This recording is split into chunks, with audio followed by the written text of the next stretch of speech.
Did Andy Cohen just confirm that Jennifer Aydin has been fired from the Real Housewives of New Jersey? We also have Brandi Glanville that has announced that she has hired a new attorney. I assume to support her in her ongoing attempt at a lawsuit against Bravo and Andy. Rachel Leviss has quit the podcasting game, and we're going to talk all about Liam Payne. I hope you're ready. Let's dive in. You're listening to No Filter with Zach Peter, your go-to source for all the latest pop culture and reality TV tea, served fresh all week long. Now, let's dive in. What's going on, everybody? Welcome on in. Welcome on in. Welcome on in. What's going on? Shout out and happy birthday, guys. Today's Andy's birthday. Andy, my co-host on the Pop Report. So you guys want to go and give him some love. Happy birthday to Andy Lawani. Go give him some love on the Instagram. Go send him some naughty photos. Whatever you want to do to celebrate. Go for it. But yeah, happy Thursday. Yeah, today's Thursday. Happy Thursday. What's up? Hope you guys have some fun plans for the weekend. Got a lot going on. What do we want to start with? Somebody, Joe in the live chat said, did Brandi Glanville hire Ronald Richards? So Brandi Glanville tweeted and she announced that she is hiring a new attorney, which I mean, good for her. I really can't with Brandi. I feel like she just continues to double down on something that I'm just like, what are we doubling down on? Like, I feel like Mary Cosby. I'm like, enough. Mary Cosby annoyed with Angie K last season is the energy that I'm bringing to Brandi Glanville. But that would be hilarious if she did hire Ronald Richards. But she did say she hired a female attorney, so that doesn't necessarily roll Ronald Richards off the table. I don't know how he identifies these days. So I don't know. Listen, she should probably go and maybe do some get Gloria Allred on the case. I don't know what Brandi needs to do, but she continues to make herself look like a fool. And I'm just like, Brandi, oh, like let the mouse go. I don't know what. Like she needs to hire herself some good counsel to like get her some jobs more than she needs to be continuing to try to hire. Laura Rains in the live chat says, lawyer identity matters. Yes, it does, Laura. Yes, it does. Maybe Ronald Richards is a two-spirit. They are a poly-spirit. Oh, maybe. You never know. You never know. Let's see. Well, yeah. So I guess that's the update on Brandi Glanville. She's got a new attorney. Nobody knows who it is. She says it's a female attorney. So again, that doesn't rule Ronald Richards off just yet, or rule him out just yet. But yeah, I don't know. But let's talk about Liam Payne because that's like the biggest story that everybody seems to be focused on right now is the fact that One Direction star Liam Payne has passed away and he was I believe on vacation in Buenos Aires. He was with his fiance, so he does have a son. The son did not appear to be on vacation with them, but he did have his fiance with him. She had left 2 days prior. And so it was first reported by TMZ that he had passed away. And TMZ got a lot of heat for it because they had published photos of his actual body, which is how they confirmed that it was him. And so unclear if they had photos of the full body or just photos of the tattoos because it was like a photo of the tattoo on his arm and then a photo of a tattoo on his chest. And so that's how they were able to confirm and match up the tattoos with, the tattoos that were known Liam Payne to have.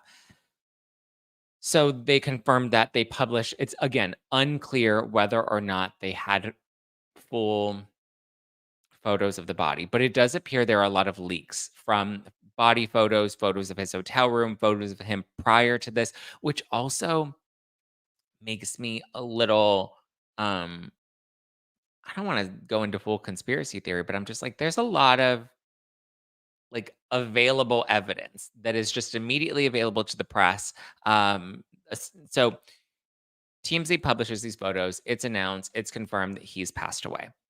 what was reported was that I guess so his fiance left 2 days prior. He was alone and had apparently been locking himself in his room, not giving the hotel staff access to his room. So it's unclear. Well, I guess they probably took the photos of his hotel room after he had passed. But there was a report that he was being really erratic in the lobby. Police were called because they claimed that he was destroying his hotel room. There are photos. There's photos of paraphernalia in his hotel, substances that he seemingly was abusing, on top of a television that seemed to have been smashed. So they called, and I did listen to the 911 phone call where one of the staffers called 911 and said, "Hey, we have a male guest here. He's being very erratic. We fear that he may be a danger to himself. He has a balcony in his hotel room, and we're afraid he may do something." So that's where I'm immediately like, "Oh, we're calling 911. We're telling them that he has a balcony in his room. We're reporting his erratic behavior." And like, yes, obviously you should take precautions, but that to me just raises some questions. Like, we had photos available of the paraphernalia, we had photos available of the damage. There was another photo that was published by a local news station in Buenos Aires of Liam Payne walking down the hallway, getting into an elevator, showing that he was seemingly alive and well. It's uncertain what happened exactly, whether it was an intentional jump, whether it was a fall, whether someone may have pushed him. Like, it's unclear what actually happened, and so that's why there's an investigation into this. It kind of sounds like, um, or at least the theory I in my head after looking at all the details is like, oh well, maybe he slipped. Um, but then again, I'm like, but how likely is that? But then if he was in a really manic, erratic state of mind, maybe he felt invincible and was standing on the balcony, or just wasn't. I don't know. I really don't know. I'm very conflicted about this entire story, but I agree, Cardi Lee. It is a bit suspicious because it's like we have all of the evidence that's kind of making it very clear what happened, which is that it just looks like he jumped. But at the same, like, I want to be respectful to the fact that, Joe, we'll get into the third rate podcast. We'll get into that in a second. Just remind me after the Liam story. But I I don't know. What are your thoughts? What are your theories? Because for me, I'm just kind of like, "Ugh," it just seems a little too closed case easy to me, that makes me raise some questions. I mean, I would assume there would have to be like some hotel footage, some security. Um, I don't know. I know he was there for, I believe he earlier this month went to see Niall in concert, one of the other One Direction members. Obviously, the One Direction guys have had ups and downs over the years since the band ended. Harry Styles, Zayn Malik, Niall Horan, Liam Payne. So, unless he was threatening beforehand to jump from the balcony, I don't know. I don't know if he was. That wasn't part of the phone call. From listening to the phone call and reading the transcript, it seemed that they were just like, "We're worried that he may do something to himself. He does have a balcony in his room." So again, I don't know. I mean, listen, anything can be possible. They're investigating right now. It's very sad. He does have a 7-year-old son. Brittany says the lead detective is now saying he jumped. That was reported today. Last I read, it was still they were. I don't think that they can determine that this quick. Well, I mean, I guess if it happened, it's been how many? 24, less than 24 hours since it's been reported, but more than 24 hours, less than 48 hours since the incident occurred. It's very sad, especially he was my age. He's 31. It was literally my age. He's a 7-year-old son. Had a fiance. Uncertain what happened with them. He did have some posts on Snapchat that were apparently scheduled posts, so he had taped them prior and then scheduled them, which I know has become a thing for celebs when they're traveling. They will pre-tape a lot of their content. That way, whatever's posted is not what's happening in real time for like security and safety. Because like if you're posting, "Oh, I'm at this restaurant," then people can go and flood that restaurant, and it could create a security issue. So I get that. So those stories, I believe, were posted like an hour before the incident occurred. I don't know. Kat says addiction is a sad thing. It'll change a person. Yeah, it is sad. Pamela says 31 with a 7-year-old. Very sad. Very sad. Very, very sad. Now this boy will grow up without a father. Um, yeah, it's just sad. But love goes out to him. I know his family released a statement today. It's a lot. It's hard. Um, whether he was battling addiction or just not in a really healthy state of mind mentally. I don't know if something happened with his fiance and they were having issues and that's why she left. And maybe he just wasn't in a good state of mind and she didn't realize the state of mind that he was in, or they were in a bad place and maybe that connected to it. His ex allegedly talked some crap about him and was talking about taking legal action prior to this. Well, I mean, I don't know if that would be, I don't know. Sydney said, "This kid grew up without a dad is all my heart can't think about. Ugh, this world can be so sad sometimes." Yeah, he's 7 years old. I mean, he's just entering those formative years where you really need your father. So that's definitely heartbreaking. At least I had my dad until I was 40 something. He misses out on all the milestones, teens, and adult moments, especially being a young boy, right? Becoming a teenager. Those are really formative years where you need your father. Apparently, his ex had filed a cease and desist against him. I don't think you file a cease and desist. I think you send a cease and desist, which is usually something that you send prior to filing like a lawsuit. So I don't know the situation with his ex. I can't speak to that, but yeah, sad, very very sad, sad and unfortunate. Um, but to keep it moving, I know that there were some questions about last night's episode of The Real Housewives of Salt Lake City, which I watched this morning. But I was getting text messages from people that were sending me clips because I guess there's a scene with Whitney where she's trying to dig up who was trying to push this story about her getting her jewelry from AliExpress, Alibaba, right? Which is interesting because Whitney's basically saying that this is damaging, that she doesn't get her jewelry from AliExpress or Alibaba, but there was an account that put this information out there. And so she had a friend, quote unquote, friend, that was able to look into this for her and dig it up, this podcaster friend. And so this podcaster friend is then on the phone with her and they're having this whole conversation about the information being dug up and who it was and da da da da da, which to me shows me that there is clearly collusion. There's clearly premeditated planning that goes on and goes into this because also, as you know, I've been featured on a number of different Bravo shows. My face, my voice, my podcast, all have been featured on the shows. And I can tell you every single time they've used my face, my podcast, my cover art, my voice, a clip from my show. Uh, I've always had to sign a release form. So I always know ahead of time that it's going to air. And so I have to sign a release form. I do like to ask for payment. Um, and I don't know if other people get paid. I have not by Housewives directly, but a usage fee by the production company.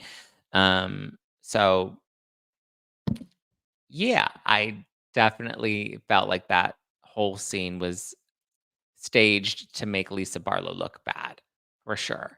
But aside from that, whether Lisa Barlow's the one that put this information out there or not, AliExpress is still selling the same jewelry that Whitney Rose is selling. So when Whitney Rose is out here saying, "Oh, well, I use a curated vendor," that curated vendor could source from Alibaba or AliExpress.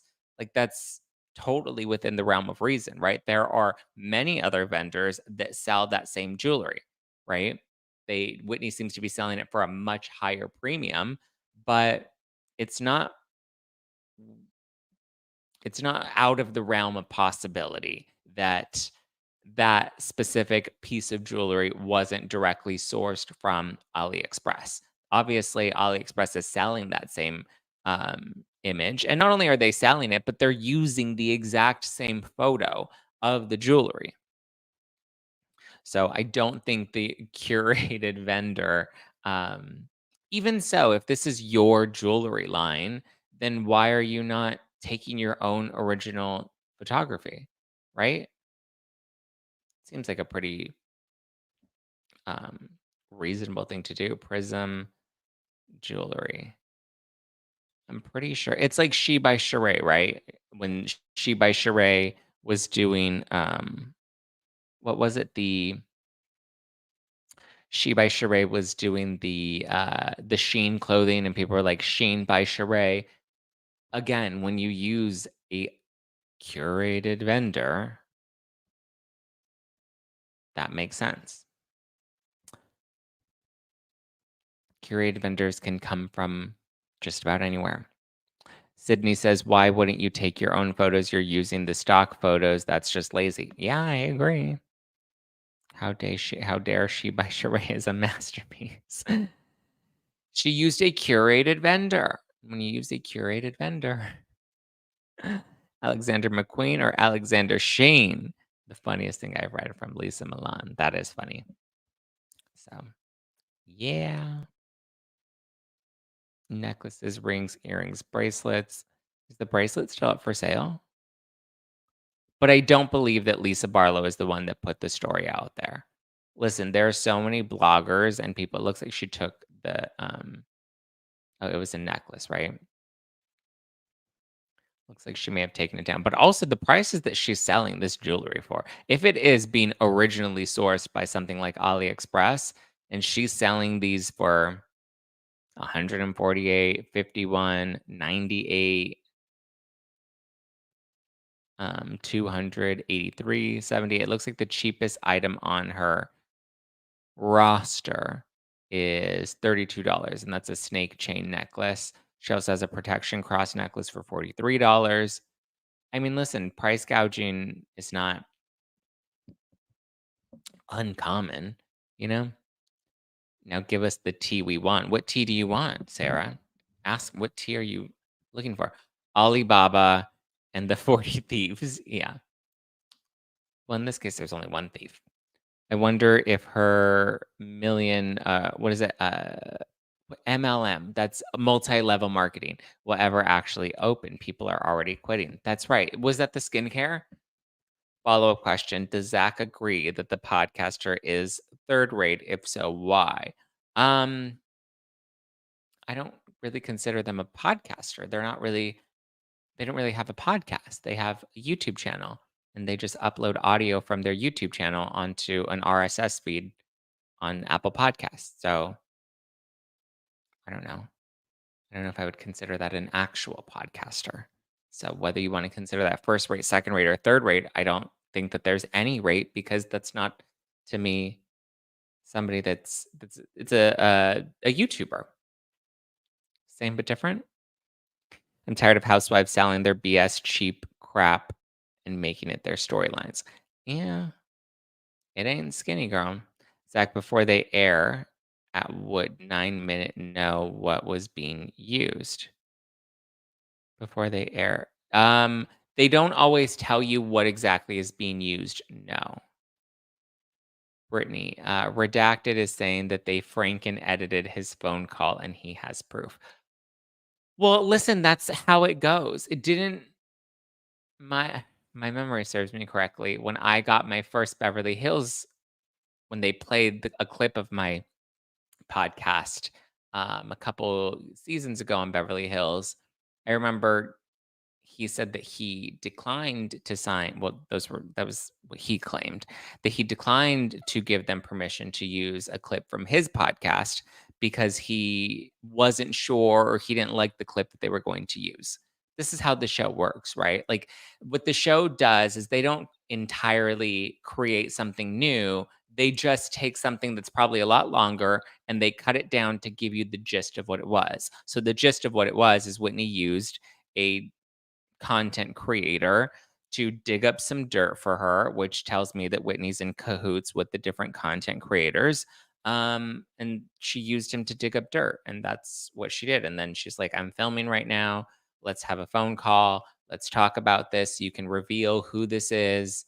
Like to me, it was all very strategic, but everything gets edited. People just issued a new statement on Liam, so sad. Please, if you are struggling, please reach out. Yes, yes, yes. I actually want to highlight this comment. People just issued a new statement on Liam, so sad. Please, if you're struggling, please reach out for help. You are worth it. Yes. Yes, yes, yes, yes, yes. Brittany says, I think it was Monica Alaba. He knows that, but chose to stir the pot for Monica, even though the show, I feel, wants so bad in the drama. Listen, I'm not going to say that I know for certain or don't. God, you guys make me be bad. I'm not going to say that I know for certain or don't know for certain certain publications that maybe tried to get fed certain storylines on behalf of certain housewives by certain content creators because they want to push things out there.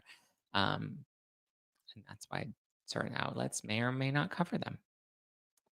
Joe says, not to be messy today, but is Zach now validating that Redacted is not a podcaster? I don't consider him a podcaster. I consider him a YouTuber. He's a content creator. He definitely makes content. But the basis of his content is like short form videos for YouTube. Didn't Andy say they're supposed to stay away from content creators? I mean, I don't know. But when you have one of them that has your personal phone number and they're on the phone with you and you're talking about information that you dug up on another housewife, kind of seems like you're in cahoots with the content creators. I don't know.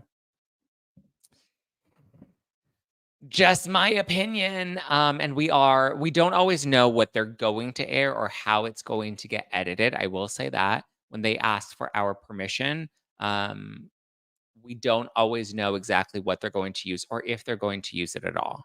So I'll say that. But to blame it on Frank and editing, the gist of the call was you're in cahoots with Whitney Rose to try and dig up tea on other housewives, and that's exactly what was shown. Maybe it was edited down to a couple of seconds or minutes, but why'd you sign the release form if you didn't want to participate? It's a question. Remember the interview with Lenny's mistress? I think it just got released, didn't it? Like a year later when it's safe to release it when she broke up with Lenny.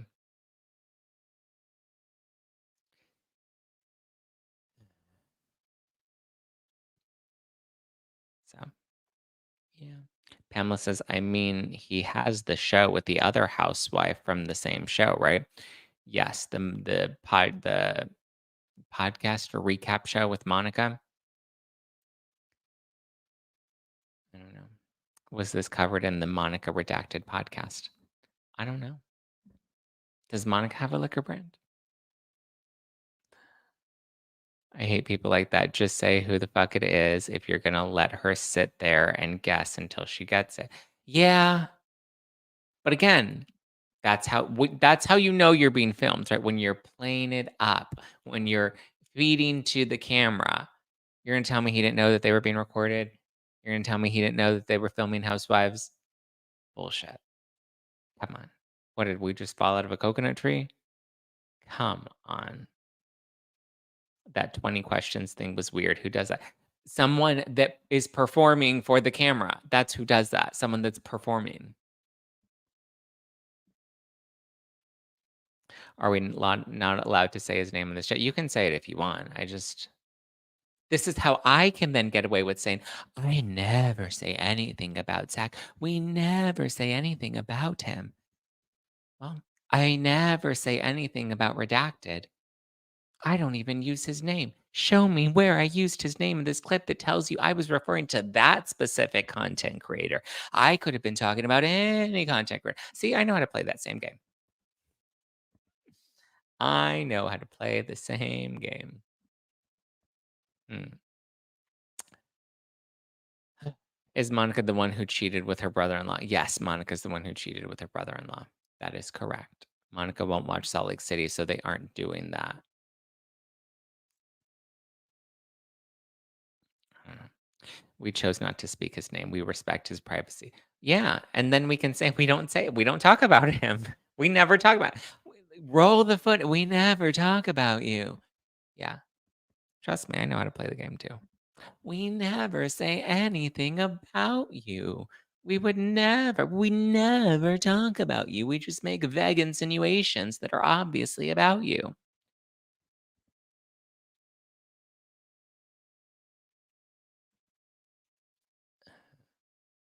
Alexandra says, "LOL." Okay, okay, because he mentions on his channel every time he talks about Real Houses of Salt Lake City that he's involved. Sure, sure. What is control? Oh, copy and paste. uh, Love says, "Who are we talking about?" LOL. I don't know. Who are we talking about? Mm, mm, mm, mm, mm, mm. Oh, I do want to give a shout out though. I need to give a shout out because this is actually um, very topical. Because last night I got a text from my friend Brett, who works at TomTom, and my friend Brett sent me this video of this lovely lady. He texted me, and I didn't see it until this morning, so I'm sorry I didn't get it back to her. But I want to shout out Kim Sims, who lives in San Francisco. I guess she's visiting for the week. Um, and she says, he said, "This cute lady is talking about you, LOL, so sweet." And I said, and he sent me a video of her, and she's so precious. I don't want to share the video of her without her permission, but her name is Kim. Hi, Kim. Thanks for supporting and watching. She said, "Zach is my number one Bravo influencer." And then she talked crap about Redacted. I died. Well, thank you, Kim. I love you, Kim. I appreciate you, Kim. Woo, woo, go, Kim. Kim Sims. Shout out Kim from San Francisco. Love you, Kim.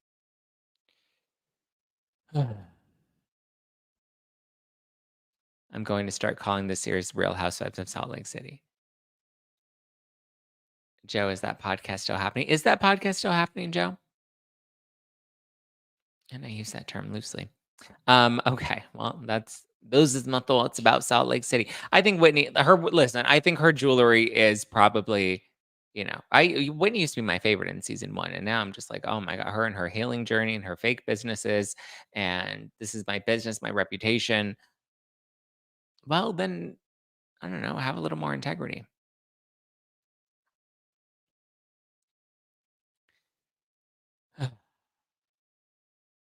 Whitney and that phone call had me shook. Why? What had you shook about it?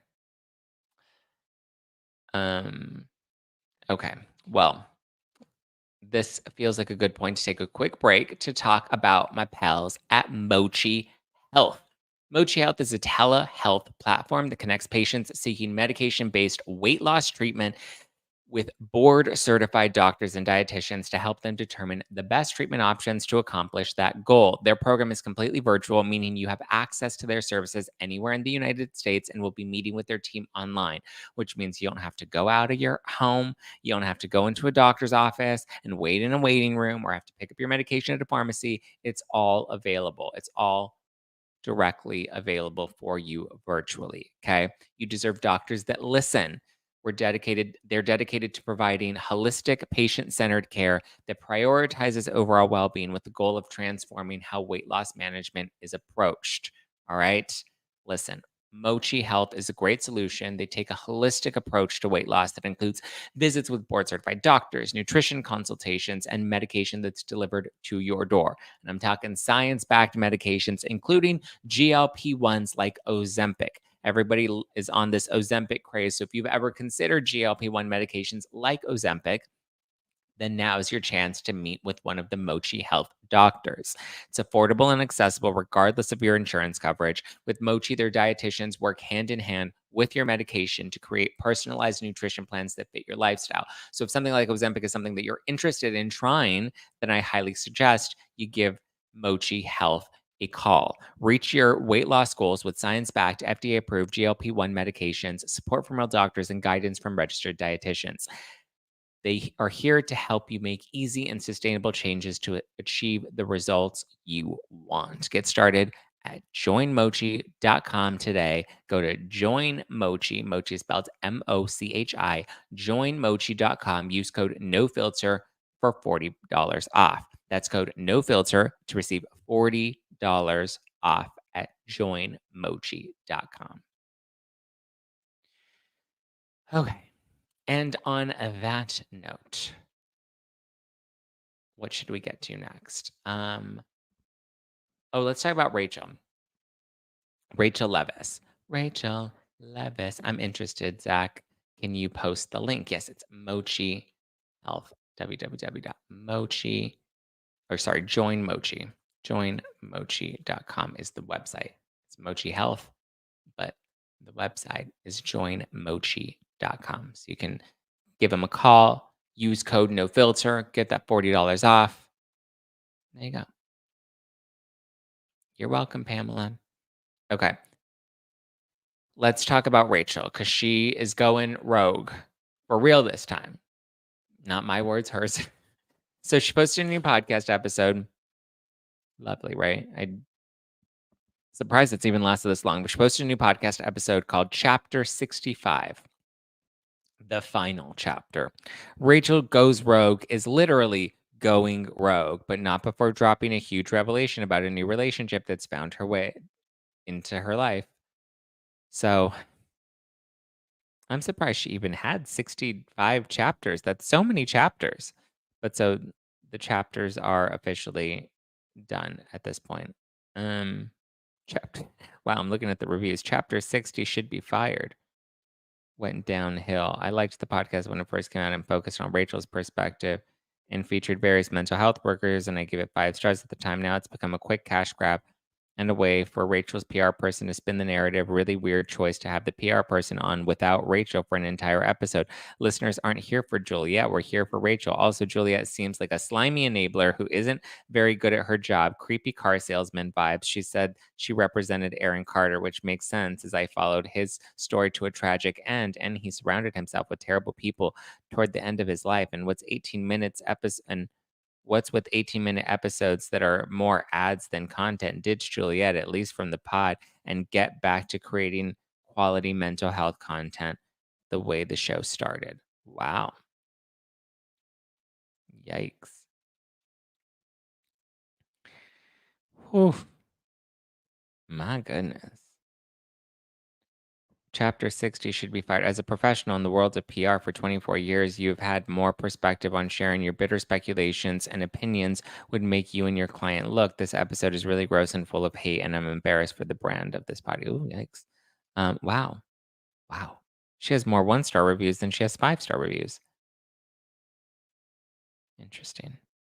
Um, but yeah, she's announcing that she is leaving the world of Vanderpump Rules. She's no longer talking about She's completely done with Vanderpump Rules. Which I'm like, "What, like, how much longer could you have, like, held on to Vanderpump Rules?" She's probably like, "Well, it doesn't look like the show's coming back, so might as well wrap it up now." She's done with the podcast. Joe says, "Good on Rachel. Hopefully, she actually spends time to complete her healing journey. Perhaps she can prepare for the next Miss USA pageant with her Justice for Mistresses platform." That seems like a great platform. Maybe like a 501(c)(3) nonprofit organization, right? For all the mistresses, like Justice for Mistresses, right? That's one platform I have not jumped onto. I mean, obviously, we want to save all of the senior species. We want to represent and be allies for all the marginalized straight people. So I will let her stick with the mistresses, the Justice for Mistresses. Mistresses deserve a voice too. Brittany says, "Is she completely done? Then she should drop the lawsuit too." I agree with that. That was my first thought. I was like, so does this mean she's dropping the lawsuit? Because that would be a great way to walk away from Vanderpump Rules altogether. I don't think she's going to drop it. Would people like or hate it if Rachel went on House of Villains? Um, she's not an entertaining reality star. That's the thing. She's like not entertaining. Yeah. Laura says, "I don't want to see her." I mean, Sydney says she's so boring. Yeah, that's the thing is I've never really found her to be interesting. I've never really cared for. I've said that from the very beginning. Like before Scandal, I've always said that. I've always dragged Rachel because I'm just like, I don't think she's interesting. To me, there's just nothing, nothing that compels me. Kenzie says she would be a joke on House of Villains. Yeah, I just don't shoot. Yeah, I don't know. I mean, technically she's a villain because people, like, really don't like her. I wanna see Teddy on House of Villains. I would love to see Tamar on House of Villains. That would be really good. I'm here for that. But yeah, so she's moving on. But it's funny that the caption says that she's literally going rogue. And I'm like, well, then what was the point of the podcast? Was she fake rogue when the podcast came out? Like, that's what's so confusing to me. Because I'm like, did Rachel's publicist have anything to do? Did have anything to say about this? Does Rachel still need one at this point? I don't even know why she has a publicist other than to get conned. But I didn't even realize the publicist was doing her own episodes, her own Q&A episodes. Also, strange, weird. Oh, no. She crazy, y'all. She crazy. Okay, we talked about Brandi, we talked about Rachel, we talked about Liam. Let's talk. Oh, yes. Andy Cohen is shutting down rumors that Jennifer Aydin, Teresa Giudice, and Dolores Catania are returning to Real Housewives of New Jersey. So Andy Cohen was on with John Hill on Radio Andy, and they were talking about it. I think it was Real Housewives ranked. Oh, wow. Jeff Lewis just confirmed. Oh, and Tamara Judge liked it. So she's still on social media. My love, take a little break. Like, just take a beat, take a couple days off. Anyway, Jeff Lewis' new show with Bravo and 32 Flavors is official. Contract signed. It will be a docuseries. It's Flipping Out 2.0. Jeff just confirmed it on Jeff Lewis Live. Huh. Interesting.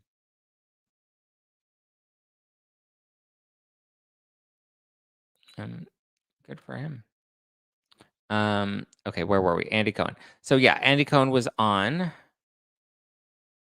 with um, John Hill, and Andy Cohen said, "Hold up, wait a minute. We've made no casting decisions in regard to Real Housewives of New Jersey."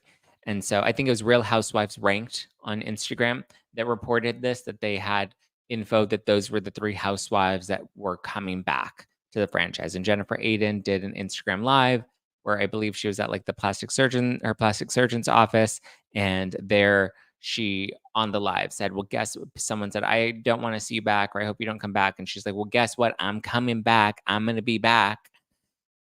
And so when John Hill brought that up, he's like, oh, I guess Jennifer Aydin confirmed it. And then Andy like started laughing. He's like, she confirmed it? What? Like, why would she confirm it? He's like, no, that's not true. He's like, we've made no decisions. Well, he's like, well, we've actually made a ton of decisions, but nothing that we're announcing, which tells me, and as we learned when Melissa Gorga was on this podcast, she said that there have been a lot of newbies that have been interviewed. So I think there are a lot of fresh faces we're going to get for the new season. But he says, I guess in terms of the legacy cast, no decisions have been made. I wonder if they are gonna go on the New York route, right? Where it's just a whole new batch of women that are coming on the show that, and they're gonna scrap all of the original legacy housewives and maybe do like an ultimate girls trip legacy with Jersey. I don't even think that would work. You can't do legacy without Teresa or Melissa, and they're not gonna do a legacy show together. The cast is just way too divided. I don't think they could ever do Jersey legacy. So I don't know. At this point, I think it's pretty well, yeah, because then you're never gonna get like Dina and Caroline together again. And I mean, I don't think you'll ever get Caroline back on the network ever again. It's like, how do you do legacy? I mean, I guess you could bring in like Teresa and Jacqueline, but like you kind of need Melissa and Kathy because I feel like they're such an integral part of Jersey history. Yeah, we're probably never gonna get a legacy trip. That cast is done. It's too far gone. But I don't know, I guess we're gonna find out, but there have been a lot of casting decisions that have been made about Jersey, but nothing official. Joseph's bringing all newbies. I mean, the new Roni has had great successes so far. Has it? Those ratings are dismal. I think the ratings are like, the ratings are like 300,000 that RHONJ's bringing in each week, which is also on par with where Salt Lake City's at. So they're like at the bottom, RHONJ and Salt Lake, which is a little, I believe OC is at least bringing in $500,000 per week of live ratings, but nothing's topped like Vanderpump Rules or Beverly Hills. So I think that that's gonna definitely stay strong for sure. NYC is horrible right now. It's not good. It's not interesting. I watch it mostly as background though. Uh-oh, my manager's calling me. Let me text him. Taping no filter right now.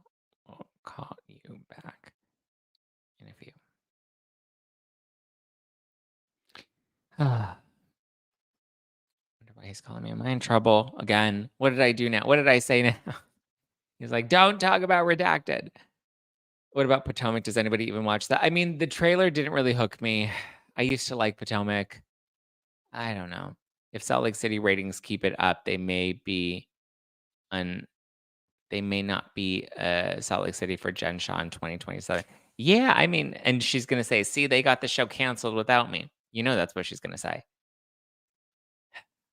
I think RHONJ would be great with half of the legacy and half newbies. Maybe. I don't know. Just RHONJ was such a lightning in a bottle that, like, I don't think that that could ever be recreated, even with. Well, I mean, listen, they did it after what was it, season 4, season 5? Remember when they cut half the cast? They got rid of like Jill and Kelly Bensimon and Alex McCord. So, I mean, it's possible. I don't know. We'll see. Do you think they would want Jen Shaw back on? Good question. Don't know.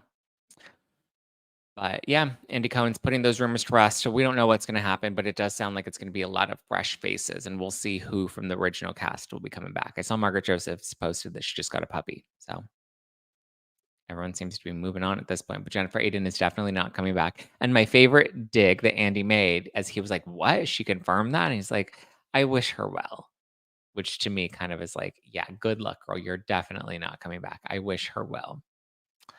That was like a final nail in the coffin. And I was like, oof. Laura says, wouldn't Jen Shaw's salary go to the victims? It can't. I mean, listen, she has restitution to pay. We'll see. I don't know. Uh-oh. I told him I was taping and I'd call him back and he didn't text me back. He didn't say like, no worries, no rush. Now I'm like having anxiety. I'm like, what is this call about? Okay. Well, on that note, let's hope I'm not in trouble. But I know I said that I wanted to start ending some of the shows with a Zactivated rant of the day. And I do have a Zactivated rant for all of you. And that is in response to Dawn on Instagram, who wanted to pick a fight with me this morning. Dawn on Instagram was defending Tamar Judge, which again, I've repeatedly said, and I have to preface it again and again and again. I like Tamar Judge. I've met her in person. We've hung out together. I actually really like her on a personal level. I appreciate what she brings to Real Housewives of Orange County. I do believe that she misspoke when she said that she was on the spectrum. I think she spoke prematurely. Her therapist never gave her a diagnosis. It was simply a reading of a criteria, which is no different from a Cosmo quiz, right? Or a WebMD diagnosis, because the therapist also cannot diagnose you with anything. A therapist cannot, which actually I want to read you this DM that I got from this one woman. I will keep her confidential, but I will read you the DM that she sent me because I've gotten a ton of DMs like this. And she's a psychiatrist. And I said, I've gotten so many messages like this from therapists, teachers, psychiatrists, doctors, parents, and more regarding the conversation of Tamar Judge, saying she's on the autism spectrum. This message especially encompasses why this combo is so important. And then one woman was like, well, how do you even know that they're really doctors and therapists? And I was like, oh, what? There's just a flood of them that are going to lie. Like they just want to call themselves doctors when they're actually not. Like, piss off. But anyway, so I want to read you this and then I'll pop off on Dawn. But so the DM she sent me says, hi, Zach, I just started listening to your No Filter podcast this past year because I'm a fangirl of reality TV and I love listening to your commentary on the latest Bravo shows. I caught your podcast responding to Tamar Judge's ASD podcast and I wanted to commend you for how far you've educated yourself and your listeners on what ASD is. As a psychiatrist myself, I see lots of patients who believe that they have ASD, ADHD, etc. It seems that these days, these are the hot new diagnoses. And they believe that this is usually because they learn about them through social media influencers who don't truly understand the diagnostic criteria and that other diagnoses need to be excluded. But both conditions are or neurodevelopmental disorders that present in childhood and are more complex than the buzz term people tend to associate them with. Although I realized Tamara spoke off the cuff, her reasons her therapist gave her for an ASD diagnosis are not diagnostic criteria. Thanks again for your commentary. Yes, this is a psychiatrist who can, diagnose somebody on the spectrum. A therapist cannot. Big differences. You don't get diagnosed after 1 2-hour therapy session, right? So, and Tamara Judge has not, I want to repeat, has not received a formal diagnosis. She has not been clinically evaluated. None of it's confirmed. That's why I think it's very, I used the word dangerous and somebody got mad at me. Like, it's not dangerous. And I was like, okay, what's irresponsible? Maybe that's a better word. I do think it is dangerous though, because you're diminishing people that are actually on the spectrum and it's making a mockery of them because you're cheapening it, you're watering it down. But then Dawn wanted to come into my comments this morning and she's just like, how do you know? Like, Tamara never said that she has autism. She just said she's on the spectrum. And I was like, guess what, ding dong Dawn? What does on the spectrum mean? It's on the autism spectrum, okay? What other spectrum do you think that Tamara could have been referring to? The sexuality spectrum? She was trying to decide how straight or gay she is. Like, hello, what did you just fall out of a coconut tree, ding dong don? Come on, get it together, okay? She did not like what spectrum. She's like, she could have ADHD. And I was like, listen, ma'am, ADHD is not on the autism spectrum. Okay. If you have ADHD, you do not have autism. So when you are on the spectrum, you are on the spectrum of autism. So the spectrum is to define or to diagnose how severely autistic you are. Where on the spectrum you fall determines how severe your autism is. Joe says, if we need valid rationale for Tamara's uh, pronouncement, we need to listen to 8.5 or Anne Marie, who is a nurse anesthetist, who's a nurse anesthesiologist, not a nurse anesthetist. There we go. So listen up, ding dong don, because she shut up after I put her in her place. Tamara Judge did not say I have ADHD, right? She says I'm on the spectrum, which means I am on the autism spectrum. On the spectrum is a term referencing autism. And then Ding Dong Don came back and she's like, sorry, I should have been more clear that like ADHD has a spectrum too. And I was like, yeah, Ding Dong Don, but guess what? Nobody says I'm on the ADHD spectrum. Like that's just not a thing that people say. When you say I'm on the spectrum, that is very specific to a specific spectrum that is often referred to, and that's the autism spectrum. That's how people identify autism. It's on the autism spectrum. And again, it's to determine how severe or how mild your case of autism actually is. Everly says she may have traits that are similar, but that doesn't mean she's on the spectrum. Exactly. And then I talked about sensory issues, right? And how we naturally have sensory issues. We all naturally have sensitivities to light or to sound. Like people who make the joke, like, oh my God, when I'm driving, I need to lower the music in my car so I can focus better. Right? That's a sensitivity to sound, technically, sure, but that doesn't mean that you're on the spectrum because you need to lower the radio in your car so that you can focus better. And then I had people on Twitter that are like, "Well, I'm a neurodivergent and my voice matters too." I'm like, "Yes, I get it. Everybody's important. Everybody deserves a trophy. Everybody gets a say." Yes, I'm not saying that my say is any more important than anybody else's. I'm just saying with this specifically, I understand it very well, a lot more than I think other people do. So to all the neurodivergent people, I respect your I respect your neurodiversity, which my understanding of people that are neurodivergent or is that their brain works a little differently. I personally think everybody's brain works a little differently. That's what makes us unique. But if you've been diagnosed as neurodivergent, no disrespect, listen, I respect everybody's unique individualities, right? But what I don't respect is when somebody tries to hijack a diagnosis that does not belong to them.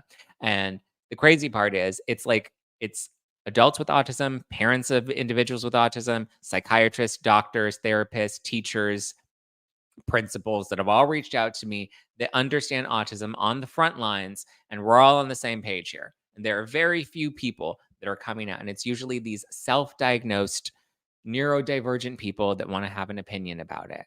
There was one woman who was like, she was like, don't discount self-diagnosed autism. I have self-diagnosed autism. And I was like, what the fuck is that? Like, Brooks had self-diagnosed cancer. Does that matter too? So I would actually like to take this moment. I would like to take this moment and let everybody know that I, as of today, I've thought about this long and hard, and I really had to pray on it and to meditate on it. But I have decided that I am identifying as a billionaire. And I want everybody to respect my identity. I'm self identifying, and I want you to respect that. This is my identity. You're not allowed to question it, because how dare you question me? You're not allowed to do a credit check. You're not allowed to look at my bank account or verify anything with my bank statements, because this is how I identify. So my financial status has been determined. I am a billionaire. If my credit card gets declined for making several large charges, then you know what? That's your fault. And if you decline me, then I think you're racist and you're classist and you're ableist and you're all the ists. Okay? I am a billionaire. Accept it, or go to jail. Laura says, we will accept your delusion. I didn't say it was a delusion. It's not a delusion. It's my truth. You need to accept my truth. And my truth and my reality are that I am a billionaire. Okay. You don't need to verify that with a credit score. The same way you don't need to verify a self diagnosis of autism with actual diagnostic criteria. You don't need to verify my billionaire status with the credit report or with bank statements. Jasmine says Zach's pronouns are now billionaire daddy. I know that's right. Texas Phoenix says, can I have 20 bucks? No, you cannot. You identify, as Anna Delvey would say, as poor. So you sound poor. I'm a billionaire. Period. Sharon says, oh no, not more of my truth. Yeah, it's my truth, because that's what everyone kept saying. Well, that's Tamara's truth. That's my truth. This is my truth. My truth says that I am a billionaire. So you need to respect that.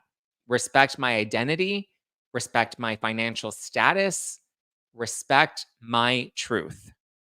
Pamela B says, I identify as a broke bee, not far from the truth. Well, I wouldn't do that. You don't want to put that into the universe that you're a broke bitch.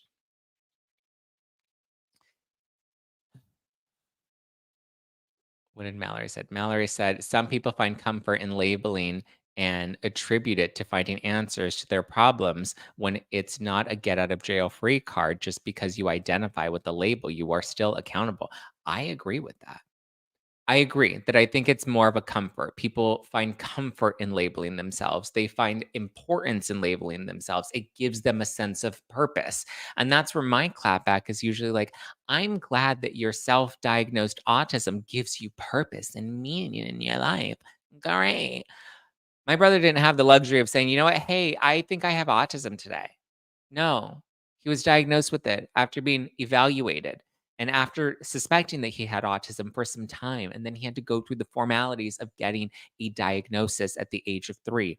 Because why? There were critical therapies that he needed access to. He needed ABA, he needed speech therapy, he needed OT, occupational therapy. He needed, all of these different things that were helpful for him, not to cure his autism, but to help him live to his fullest potential. That's what it's always been about, right? It's about helping individuals overcome the obstacles that they're presented with so that they can live to their fullest potential, right? So that they're not in pain, so that they're not struggling to focus, so that they can articulate how they feel, so that they know how to communicate and use their words effectively to express themselves, right? It's never been about a cure, but it's always been about helping him achieve the best version of himself that he can achieve. That's what it's about. So, yes, it is a fucking insult with all the stupid bitches on TikTok that want to self identify.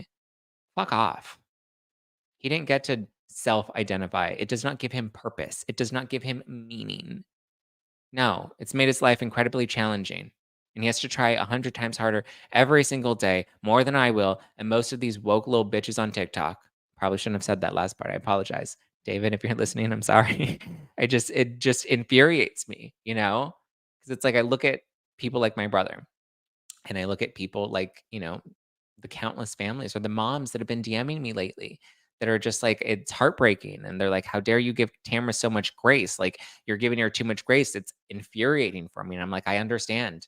I understand it's infuriating for you. It's infuriating for me too. But I want to make sure that I approach this with grace and empathy and understanding so that we cannot be divisive about this and we cannot fight about it, but that hopefully we can try to understand each other and try to hear each other out. Because I think when we come at it with fire, then that turns people off. And then we avoid that conversation altogether. And then we further isolate ourselves. And then we have all these, people that are on two different sides of this spectrum. Joe says, not justice for all the woke little bitches, justice for the woke big bitches. Yeah. Michelle says, if people want to be at the forefront of autism awareness, then they need to prioritize crediting awareness for the folks who need the most support, right? Exactly. What does this get back to? I was going to say back to like 2020 when we were having that conversation about like all lives matter. And then people were bringing in that conversation of like, well, yes, but like if there's a house on fire and the fire department needs to come, they don't go and then water all the houses. You water the house that's on fire and needs the support right now. So yeah, it's kind of in a weird, twisted way, not the same, but similar, right? There we are. That's what I got to say. Okay. All right. On that note, thank you for listening to No Filter with Zack. Peter, I love you. I appreciate you. Laura says, new label. I'm best friends with Zack. Don't deny my truth.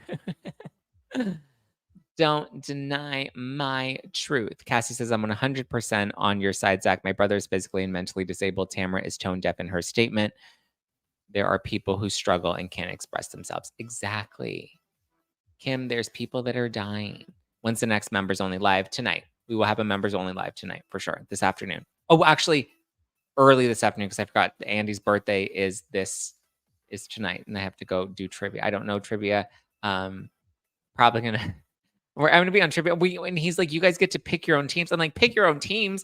I don't. I think everybody hates me. Who am I? Like, who am I going to be on a team with? I don't play well with others. I'm like, Andy, this is very complicated, and it's like a housewives table. You have to have a seating chart, and we have to have name tags, and like you have to put me with people that I know are safe.